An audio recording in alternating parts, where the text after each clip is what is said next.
siya naman talaga ay faithful. Hindi lang siya faithful na siya ay tapat sa Diyos, siya din ay tao ng Diyos na puno ng pananampalataya. So, bakit mo sinabing puno ng pananampalataya? Dahil pag ikaw ay hilingan ka ng isang anak, nag-iisang anak, at naibigay mo ito sa Diyos, ibig sabihin, napakalaki ng pananampalataya mo sa Diyos. Tama ba? Kaya tingnan natin yung scripture. Dumating ang panahon, 1, 2, 3, go. Dumating ang panahon, sinubukan ng Diyos sa Abraham. Sinawag niya sa Abraham, sinubukan sa Abraham sa kanya. Tapos sa kanya, hindi mo ang anak sa isa, at pinapahama ng anak na si Isaac. Kayo sa tayo ng Korea, makita kayo ang Diyos, may tutulog ko sa iyo, at iaalin mo siya sa akin bilang handog na yung ibig sabihin, kung nananampalataya sa Abraham, hindi siya kaagad sinubok, no? Dumating ang panahon na sinubok din siya. Ibig sabihin, yung pagsubok sa buhay natin ay bahagi ng buhay. Amen ba? Kaya ba yung nasusubok na o hindi pa? Pag ikaw'y nasubok na, praise the Lord, meron pa susunod. Meron pag ikaw'y sinusubok pala, huwag kang mag-alala. Hindi yan ang katapusan. Meron pa iba. Ang buhay kapatid ay puno ng pagsubok, di ba? At ito naman kay, sa context ni Abraham, ang nagsubok sa kanya ay hindi buhay. Di ba? Kung isa yung pagsubok sa buhay, diba, kunwari, tayo ng Alex, bakit tayo nag-abroad? Di ba tayo walang salapi?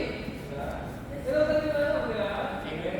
Kulang lang sa latin, kaya bakit na $400 lang ang sahod sa Saudi? Talagang kinagat natin, ano? Pagdating dito, 1,000 plus halos 2,000 na, complain pa rin. $1,400 lang sa Saudi.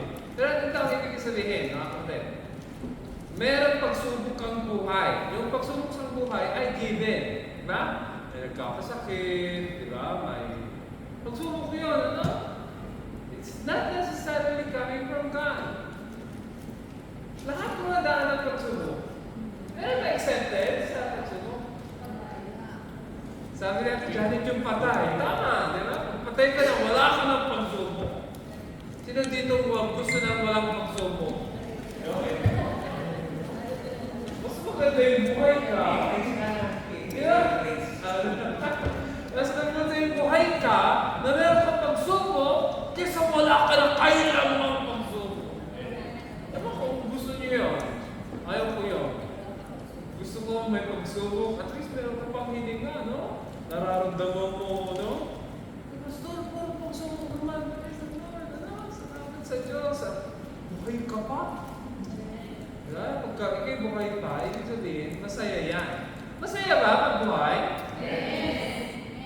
Ewan ko kung makang-feel ka pa ng kaligayahan pag ikay nasa libingan na. Diba? Yung mga komisyon, yung mga patay, mga kapatid, pangit. Yung mga employer kung namatay, nakamama. Pangit! Paano na? Patay! Diba? Nakita niyo ba? Wala akong nakita kung napatay na. Ang papangit na mukha. Mukhang patay. Pagpatay ka na kapatid, pangit ka na. Pwede daw i-take out para magandahin. Ito. Sabi na ito pagsubok ni Abraham ay hindi pagsubok ng buhay. Dahil ang pagsubok ng buhay ay given. Kahirapan, give you this term, kamalasan. Diba? Kung yung mga dumadaan sa atin, ano? Paggising mo, masama ang gising mo, tapos ang bumati sa'yo, bruha. Parang kamalasan yun, ano? Yung maliit na ang gising mo, ano? Ang panaginip mo yung namatay ka sa panaginip mo, tapos nakasalubong mo pa mukhang patay. Rapilin mo parang malas, no? Malas. Buhay ito. Ito si Abraham, hindi yun ang pinagdaan. nagsalita ang Diyos sa kanya. Ang sabi ng Diyos sa kanya, dalhin mo ang kaisa-isa. Ito meron akong teacher ko, kilala si Abiel Snyder, minsan natin sa atin, si Angie. Sabi niya, di ba sabi ng Diyos kay Abraham, dalhin mo ang kaisa-isa mong anak. Ang sabi daw ni Abraham, nag-iisang anak ko kay Hagar ay si Ishmael. Ano sabi niya? Ang pinakamamahal kong anak. Sabi niya, mahal na mahal ko din si Ishmael. Ibig sabihin, gusto niya i-alay. Sino? Si Ishmael ang gusto niya i-alay. Si Abraham ang gusto niya i-alay. Ay, hindi si Isaac. Dahil si Isaac ay anak niya kay Sarah. Kanina ba siya talaga in love? Kay Hagar o kay Sarah? In love siya kay Sarah. Kaya lang, pinilit siya ni Sarah na bigyan mo ako ng anak sa pamamagitan ni Hagar. Masunurin kami mga lalaki pag ganyan ang utos mo sa amin. Amen! Amen! Bakit hindi? Diba? Masunurin si Abraham. Diba? Bigyan mo ako ng anak. Kaya, noon, hanggang ngayon, sa Arabian context, sa mga Arab countries, pag ikaw ay katulong, you're a property. You're a slave. Ang slave, pwede kang ano gawin sa iyo. Dahil slave ka, binili ka sa tindahan. Yung pa rin ang feeling nila sa mga Pilipinong naka-abroad, yung na ganyan sa Kuwait. Ganyan na ganyan sa maraming bansa. Ang tingin niya sa iyo ay binili ka niya, kaya may karapatan siya sa iyo kahit anong gawin, kahit katayan ka, kahit anong gawin, raping ka. Basta, nabili ka niya para sa feeling niya, meron kang presyo, at dapat mag-enjoy ko sa iyo parang tissue mo na kailangan mong gamitin.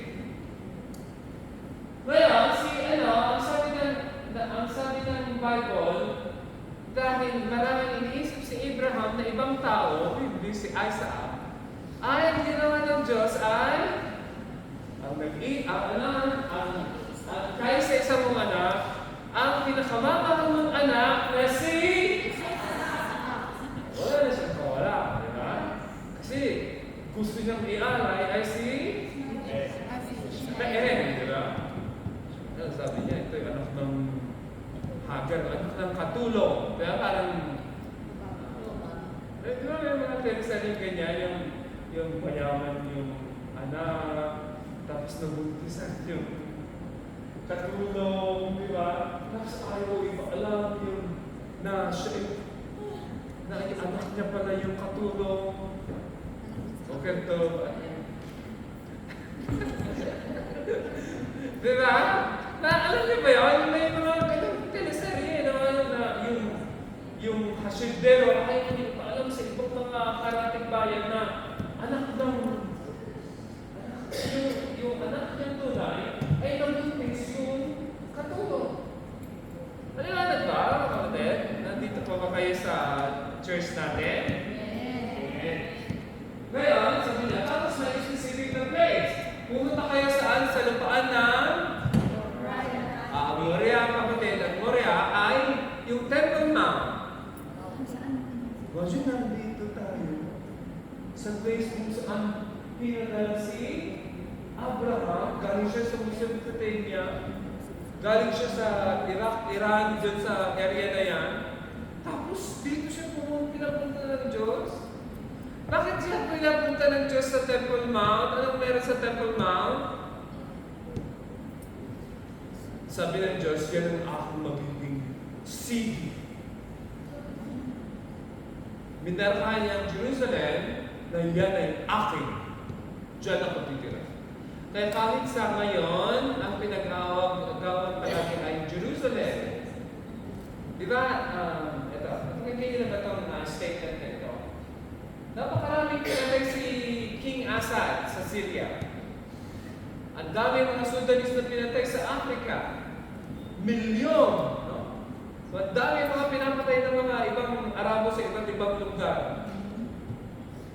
Bakit dito pag may matay, parang mas pinabunin niya lahat yung mga namatay sa ibang lugar? Eh dito ilan ang meron? Sabihin natin namatay sabihin natin totoo yung sinasabi ng Hamas, 35,000 ang namatay. Milyon ang namatay ng Sudanese. Ilang mas marami, 50,000 o 100,000 namatay ni Assad at ng mga nag-evacuate sa Syria. Ito 35,000, sabihin natin ito, 35,000 sa Gaza. Eh bakit mas malaking balita ito kaysa yung milyon at isang 100,000 doon? Palagay niya, bakit?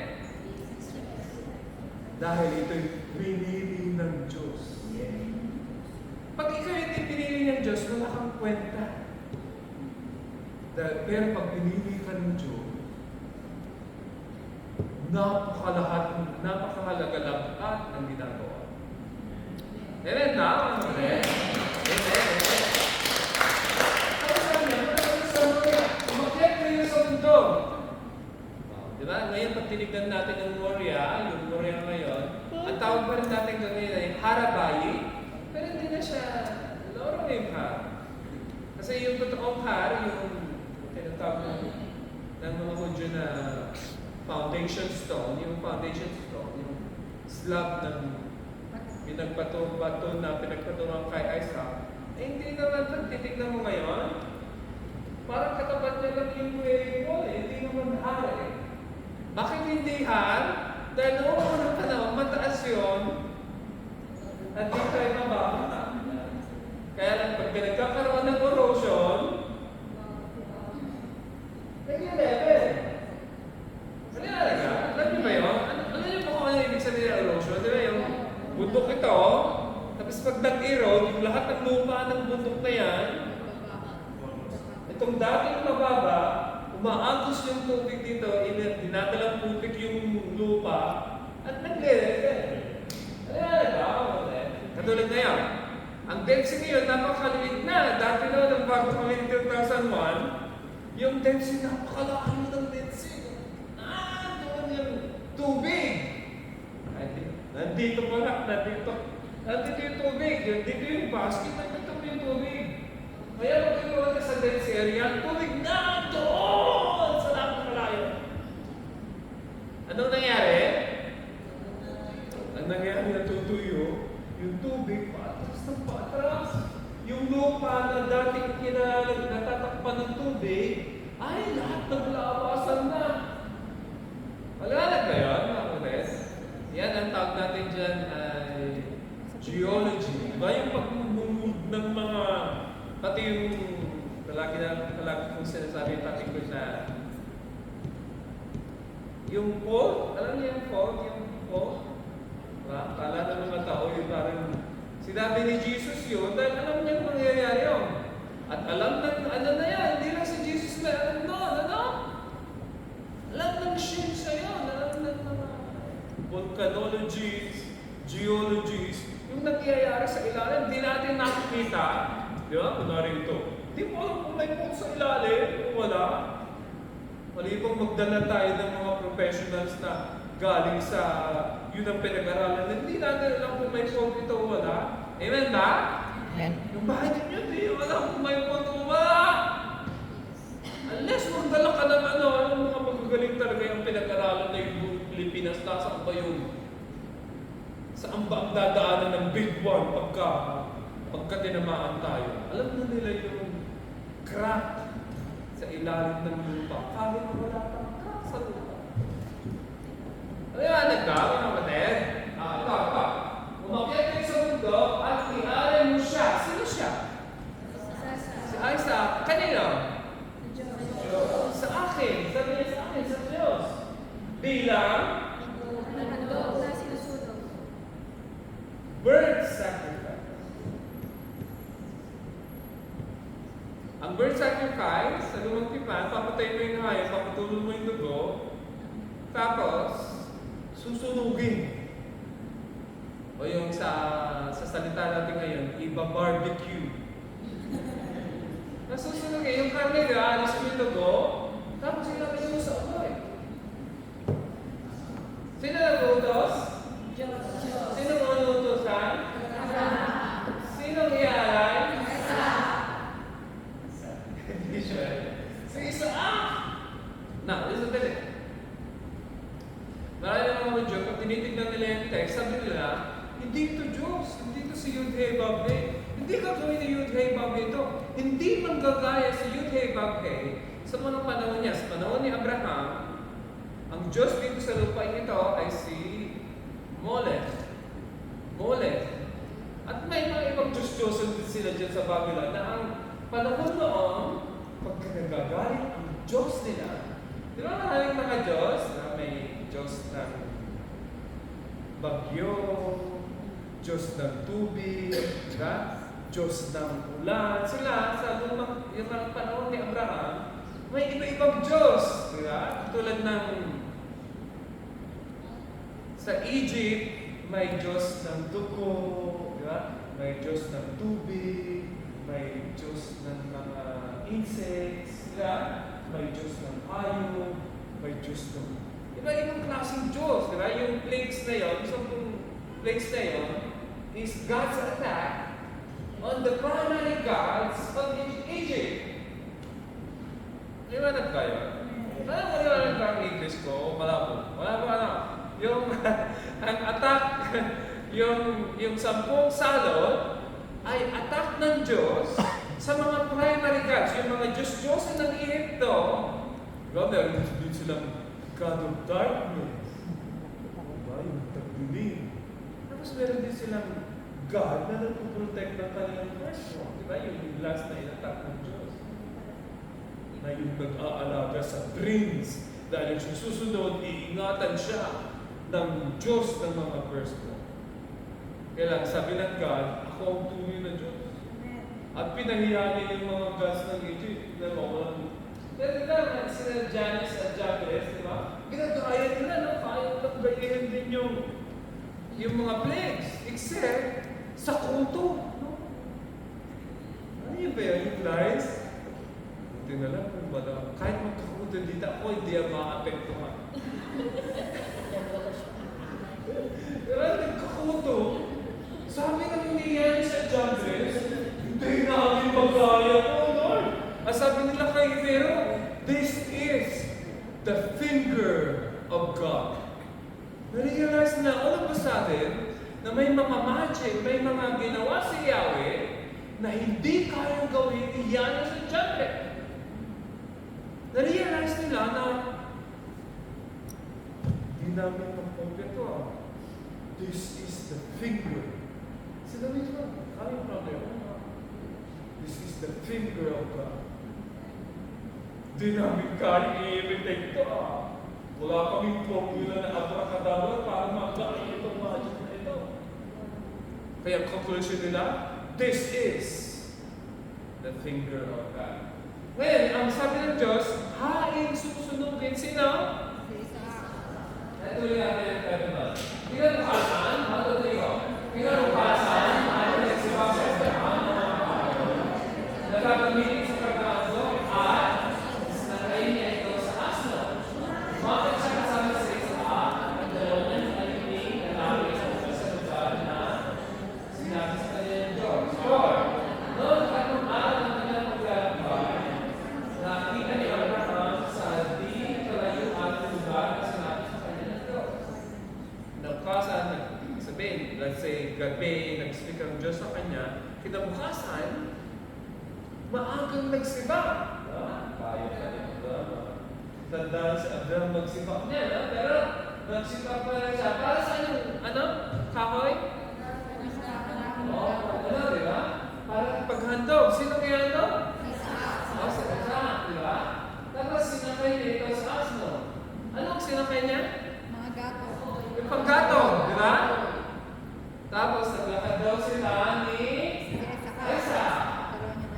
Kasama, lumakad siya kasama si Isaac at ng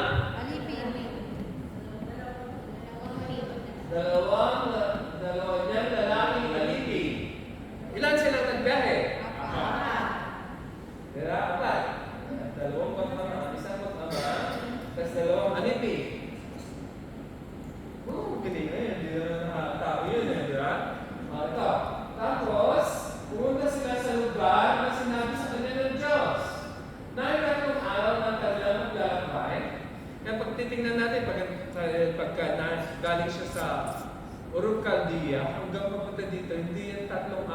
verify. Hindi yan Cadillac, no? Hindi yan paka. For sure, yung asno ay hindi lang yung kahoy dala niya, kundi sumakay din sila. Amen ba? Palagay nyo talagang minagit nilang king, all of a sudden ay nandun na sila dito sa... For sure, walang magic dito sa kwento. Natural silang nagbiyahe na kung sa atin, paano tayo nakapunta nito sila? Tayo, plano, di ba? Hindi ka bigla na umusbong ng king, tapos nasa Israel ka kaagad, no? Meron ba ganon? Wala pa akong nabalitang galing, wala siyang passport. Basta, dinala ako ng Lord dito. Kaya wala akong passport dinala ako ng Lord dito. Ay, nilipad ka ng Diyos.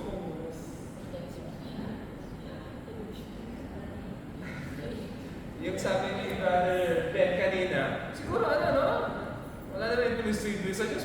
Pwede, no? Pero pag sasabihin mo sa akin, hindi ako maniniwala ka agad. No? Bigyan mo akong sign na talagang galing sa Diyos yan. O baka niloloko mo lang ako. Dahil kung isa ng Diyos, He doesn't break natural law. Paano nagkakanak ang nanay? It take 9 months. Miracle yun, but it will take 9 months. Regular gestation. Yung hindi ka kaagad na kung pinanganak ka ng 6 months, ang tawag natin dyan ay mature. Dahil hindi mo na complete yung full term na 9 months. Usually ang God, ang ginagawa niya, process. Diba? Pag sabi ng Diyos, pupunta ka ng USA, hindi ka pupunta bukas. Wala sa lang, pag di ka nag-apply, wala kang kinahintay. Hindi gusto mo sabi ng Lord, pupunta daw ako. Wala. Kaya nagsabi sa iyo, pupunta. Wala kang apply, pupunta ka, pupunta ng USA. Amen ba? May nagsabi ako.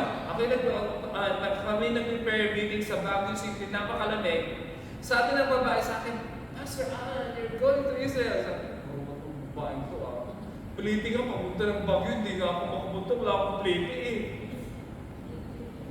Alam niyo pliti?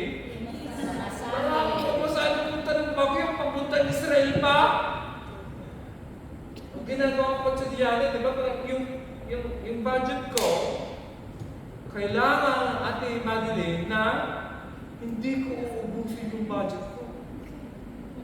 Kakain lang ako ng limang araw ang klase namin sa Baguio City. Dahil Saturday ay break, tapos Sunday, Church Day.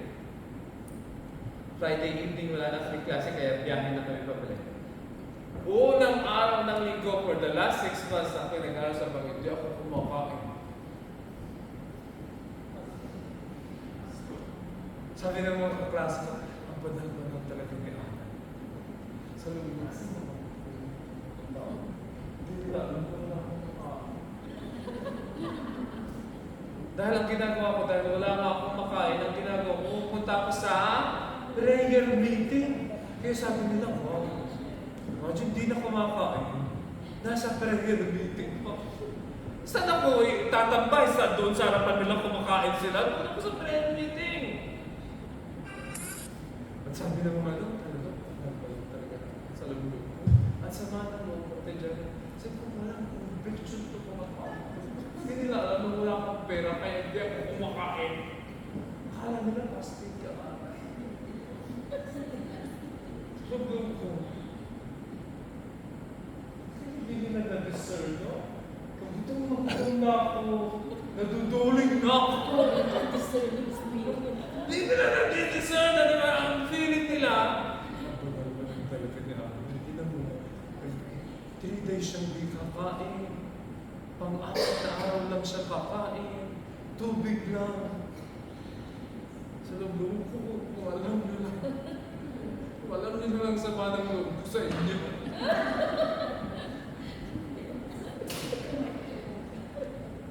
Hindi ko matawag na fasting dahil masama ang loob ko mabuti kung maayos yung puso ko, Sa mga hindi nila alam na ako'y gutom. madilim na, kinukuha ko na lang sa tulog. Pag ikaw pa na ikaw ang makain, pinakagusto mo gawin, tulog. Walang energy. Alam mo, nabuhay ako, Ate Win. Nang 3 days na walang kain. Pero, kapatid, sa 4th day, bawi. Ang kailangan ng pinakadami ko pagkain, pag uwi ng bahay. Sabi ng nanay ko, parang isang linggo kang hindi kumain. Sabi ko, tatlo lang. Okay, sa church, kain mo ang daan. Sabi ng pastor ko, hinay-hinay. Sir, tumbo ako. Dahil nasa isip ko, kailangan ko kumain ng linggo. Dahil Lunis na naman. Dapat at least marami kong nailagay dyan. Pag di na ako ko yung Lunes, Martes, Merkulis, at least meron pa akong reserva. Tatabi ko na. Sabi ng Diyos, bakit sila ang Diyos ay natural pa rin ang pag-work na, di ba? Sabi si Isaac, walang alipin, pumunta. Tapos sabi niya, sa tatlong araw na kanyang maglalakbay, sa kalayuan, ibig sabihin, nasa higher place din sila, tingnan na nila yung California. Wala sila sa valley, wala nasa mataas pa rin silang lugar, mataas din ang Moria.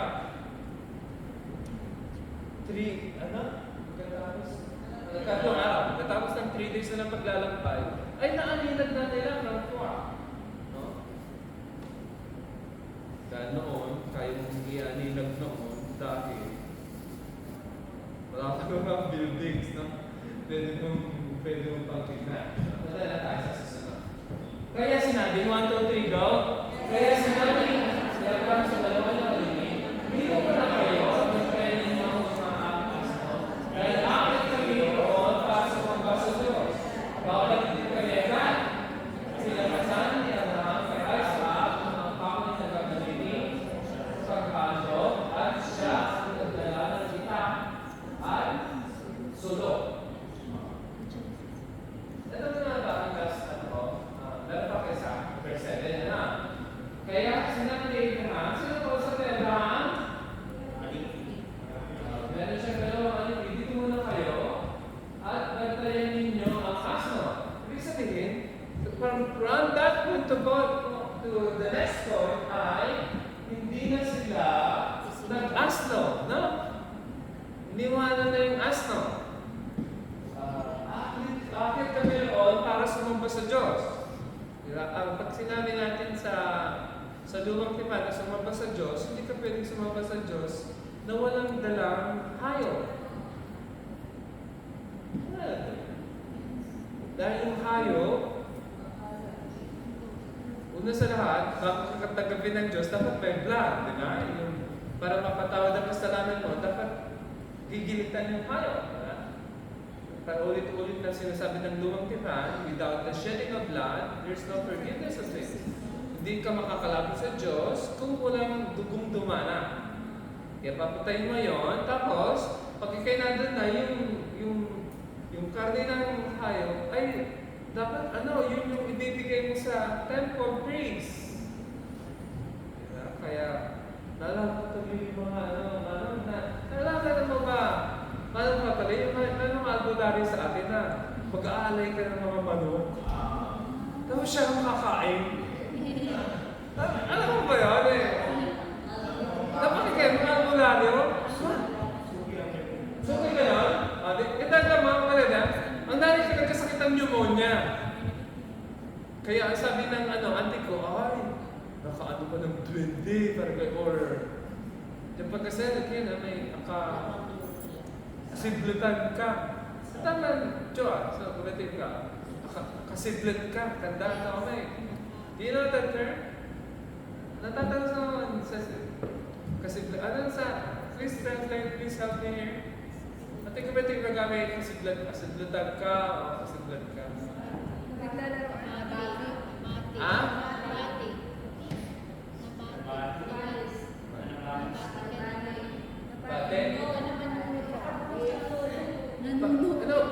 Maraming interpretation yun eh. Di ba? You either may duwende na nakaano sa iyo, di ba? Nuno, hindi ka nakaano. Or, Pero sa San Carlos yung atanuman, di ba? Yung nakulang. Alam niyo ba yun? Nakulang. Ngayon, ang mother ko, dahil siyempre, di naman kami bilib sa mga doktor, di ba? Mas bilib kami sa mga yung... Alam niyo, yung mga nag-iihip, yung... May mga oras yun eh. Alam ko yung Manang Eds, meron siya sinulat na kung Latin sa papel, ilalagay sa papel, tapos inumin ng nanay ko, ilalagay sa tubig, tapos inumin ng nanay ko yung sinulat niya Latin. Wow! Ano ko yung vitamin nandun sa papel? Talagang, tapos meron pa yan pa kasi paso banda, yung papausukan, maraming pinagdaanan ng nanay ko dahil sa pneumonia, no? Ngayon, ang sabi ng dahil hindi niya mapagaling, sabi niya kailangan ng mano. Patayin tayo yung mano. Tapos siya nakakain! Doon na ako nag-isip. Sabi ko, bakit siya nakakain? Marami kami dito. Sa akin bakit sa Pananisya Pitsara mananambal din sa ama. At ang basihan namin ng mga magkagamot, pagka maikli yung tenga, hindi totoo, dapat yung mga malalaki yung tenga. Dahil yung mga mahaba ang buhay, yun ang mga powerful na mga albularyo. Pastor, what are you trying to say? Ito ang ibig sabihin ng konti. Pagka ikay pupunta sa temple, ang pupunta ka na mag-worship sa Diyos, dapat meron kang dalang kayo. Una, para yung dugo ng kahit na yon, ang pambayad ng iyong kasalanan, para tagapin ka ng Diyos. At pangalawa, para meron kang i-offer sa Diyos. In this context, ang sabi ni Abraham, punta kami daw sa Sanggaw, worship, tapos babalik kami kaagad. Sinabi niya ba na kami? Hindi. Sinabi niya ba? Nababalik din kami agad. Worship kami, tapos babalik kami. Pupunta kami doon, tapos babalik kami. Kung saan namin iniwan yung asno, babalik kami. Kasi niya ba? Ang tawag ko dyan, committed faith. Faith. Bakit Pastor? Saan na yan? Bakit Pastor? Hindi na pasal niya Abraham, kahit kanino? Kaya sa akal na? Saan niya kinuha yung kahoy? Sa asno, diba? Dapat alam mo yan, ha? Kinuha niya sa asno, tapos kinatok kay gagawin para saan yung Pag-aandog. Paggatong para sa animal sacrifice, diba? Ialay mo sa Diyos, di pwedeng mo lang apoy, diba? Dapat susunod yan.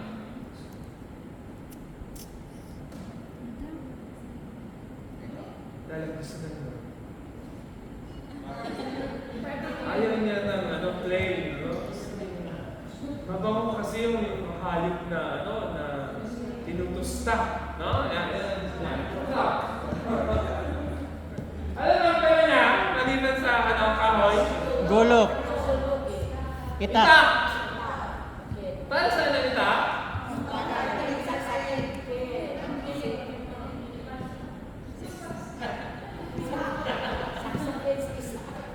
Pangalis ng dugo, patay, no? Patay. Tapos, ano pa? Sulo. Para saan? Di ba? Hindi na pala sila noon kaskas ng bata, no? Pero nagsulong sila, Hindi ko alam kung yun ba. Oo, hindi ko alam kung anong style ng kanilang sulo noon. Yung ganyan na ba na may KFC?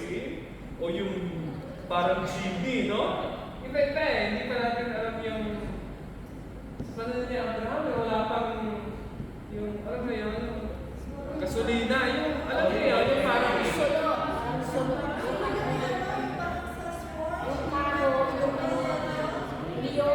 hindi, Greek na yun Ano yun yung, alam niyo ba yun, yung parang ganyan siya, tapos parang kay Genie, parang nagkarap, meron na lang silang oil, meron na silang oil na ginagamit. Pero hindi katulad nung, hindi pwede yung ganyan nila dahil ano yun eh. Biyahe ka galing mo sa punta nila. Ganyan yung style ng kanilang ano, yung meron silang ganyan na parang lalagyan. Tapos sinisindihan lang dito sa ano. Baka nakalagay sa sunod. Sana nilagay ko. Hindi, ganun yung style niya. Meron na sa kasunod. Ganyan siya. Parang ano siya, parang lalagyan ng kay Genie. Tapos clay siya. Doon parang lamp ang tawag niyan. Pero ganun ang style na on. May all sa loob. Tapos sinisindihan dito sa may parang uso niya. Yan, gano'n. Pero it's really, ang kailangan niya lang ng sulo para panindi. Pag meron ng kahoy. Diba? Meron ng kahoy. Tapos, meron ng pampatay na pampatay ng hayop. Kita niyo ba? May pampatay ng hayop. Ito ang tanong. Verse 7. 1, 2, 3, go. Habang lumalaban sila, sinabi ni Esa, Ama, ako si Abra, bakit anak? Natanong si Esa, nadala po tayong sulo at pagbato. Pero nasaan pa ang itong pangyayari? Di ba kompleto na si Abraham? Meron siyang kahoy na pansunog ng tapos merong ita na pampatay ng hayop, di ba? Tapos merong sulo. Merong pagkukulang ng sindi. Ang question, magaling yung, ito, sasabihin ko sa inyo, na hindi ito batang maliit. Ito, sabi ng mga rabbis, at naniniwala ko sa mga rabbis, si Isaac was old. Tingnan, yung pag maliit na bata, hindi mo makakargahin ng mga makakargahin ba yung mga maliit na bata? Diba? Hindi. Hindi na siya bata. Kasi yung picture, yung pagka nag-search ako sa YouTube ng mga sacrifice, yung Akedat Isa, ang makikita mo maliit na bata. At yun ang papatayin, yun ang depiction nila si Isa, ay hindi na maliit na bata. Tumanda na siya. Ito, sabi ni Isa, Ama, meron kong sulo, meron kong panggatong, asa nang iaaral? Diba? Ang magandang sagot na ikaw.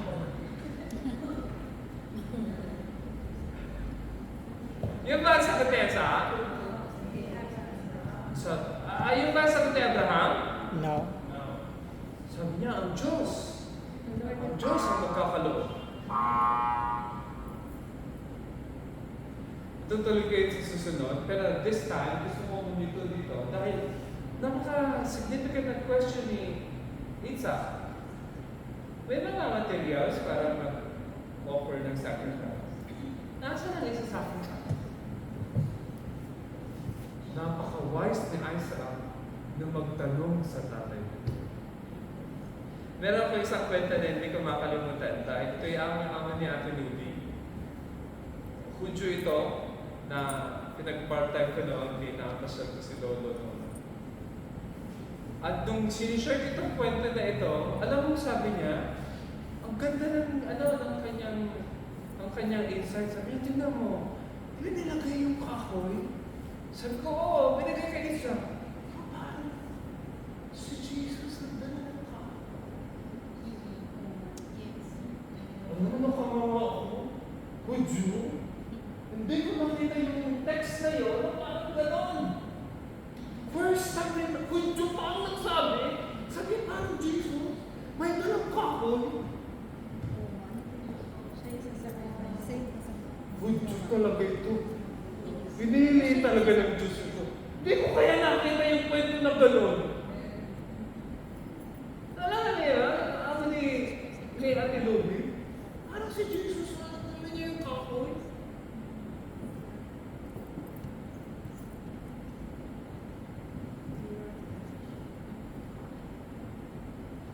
Meron akong another story. Another story galing ng maso sa ito. Galing kay Yankale, galing kay Yakob. Tanda na si Yakob. I pray na siya bago siya mamatay. hindi siya umate sa church sa akin ngayon. Sabi ni Jacob, talaki niya kaya sa akin pag sinishare ko itong text na ito, sabi niya sa akin, Pastor Alan, sabi niya, I have a question. Yes, what's your question? Why Abraham didn't ask permission from Sarah when he was about to offer Isaac as a sacrifice? Ang sagot ko magaganda, sagot ko, yan ka rin. Abraham asked permission from Sarah to sacrifice Isaac. Abraham will be the sacrifice. Di ba? Paalam mo sa nanay. Sabi ko, patayin ko. Kung kayo patayin ko. Kukunin yung anak ko sa akin. Kaya sabi ko, no. If he didn't ask permission, Abraham is sacrificed. Not Isaac. Kaya kinuha niya, maagang nagsibakta at lumayas na. At wala sa text na nagpaalam. Eto, dito ako pupunta. Kompleto lahat, Lord. Pero bakit walang iaalam? Until now, yung voice na Isaac ay nag-reverberate pa rin sa buong mundo. At ang message niya is, meron ng inalay na lang. Meron na bang inalay na lang? Meron lang namatay na lang. At namatay siya on my behalf. Diba ang kwento dapat, pagpatayin si Isaac, at pag namatay na si Isaac, ang sasabihin ni Abraham, Lord, sabi mo, galing sa lahi ko, ang susunod na salin lahi. O di buhayin nyo, pinapatay nyo, sabi nyo, galing sa akin, ito galing sa akin. Dapat galing sa kanya, magiging salin lahi ko. Ngayon patay na siya, buhayin nyo ulit. Yun dapat ang kwento, no? Yun ang dapat kwento. Death, tapos resurrection, miracle.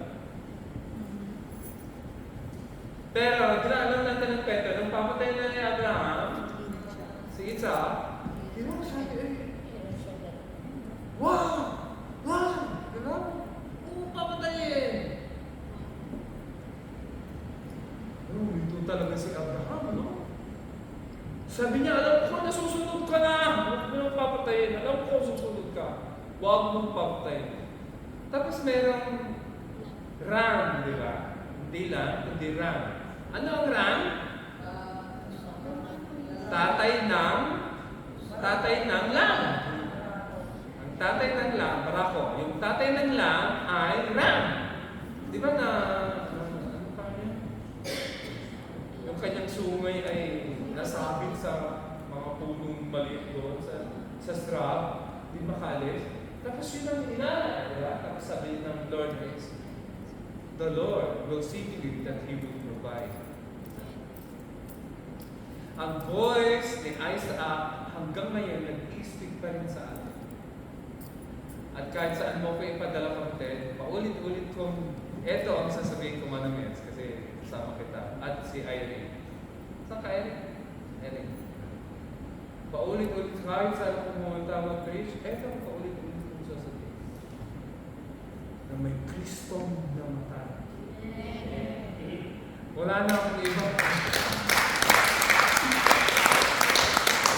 sabihin mo na ako, Pastor, pa-replay ka na. Ito ang, kahit basahin mong Genesis hanggang Maps, ito ang dala-dala ng buong Bible. Si Kristong namatay. Yung boses ni Isaac, naririnig pa rin hanggang ngayon. Nasaan ang tupang lihaman doon? Ano sagot natin ng Rodel? Namatay na ang tupa at muling nabuhay at siya ang nagbigay ng buhay na walang hanggan. Amen. Amen daw, Amen. Masaya ka ba dahil ikaw ay pinili ng Diyos para manampalataya? Masaya ka ba na ikaw ay binigyan ng Diyos ng faith to believe? Amen. Alam mo na hindi ikaw yan.